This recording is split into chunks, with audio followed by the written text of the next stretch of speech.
नमस्कार दोस्तों। भारत अब सिर्फ मोबाइल इस्तेमाल करने वाला देश नहीं है, बल्कि दुनिया को मोबाइल भेजने वाला टेक्नोलॉजी हब बन जा रहा है। FY26 की पहली छमाही यानी अप्रैल से सितंबर 2025 के बीच भारत के स्मार्टफोन एक्सपोर्ट्स $13.4 बिलियन तक पहुंच गए, जो पिछले साल के $8.5 बिलियन से लगभग 58% ज़्यादा है।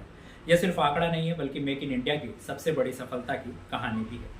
सिर्फ सितंबर महीने में ही भारत ने अमेरिका को $1.7 बिलियन के स्मार्टफोन एक्सपोर्ट किए, यानी एक ही महीने में 3 गुना उछाल। इससे पहले इतनी बड़ी शिपमेंट कभी नहीं हुई थी। अब आप सोच रहे होंगे यह बूम किस वजह से आया। इसका सबसे बड़ा कारण है सरकार की production link incentive PLI scheme, जिसने एप्पल, सैमसंग और अन्य ग्लोबल ब्रांड्स को भारत में मैन्युफैक्चरिंग बढ़ाने के लिए प्रेरित किया। एप्पल की बात करें तो कंपनी के वेंडर्स ने भारत में अपनी प्रोडक्शन कैपेसिटी को लगभग 75% तक बढ़ा दी।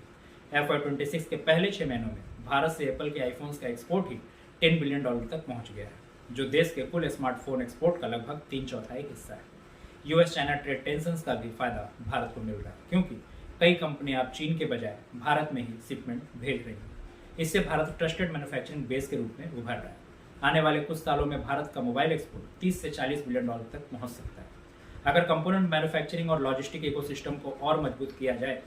तो दोस्तों, जो सपना सब कभी असेंबल इन इंडिया तक सीमित था, वो अब एक्सपोर्ट फ्रॉम इंडिया बन चुका है। भारत आज दुनिया की सप्लाई चेन में सिर्फ हिस्सा नहीं, बल्कि लीड रोल निभा रहा है। और यही है असली डिजिटल इंडिया की ताकत, जहां मोबाइल बनता भी है, बिकता भी है और दुनिया को भेजा भी जाता है।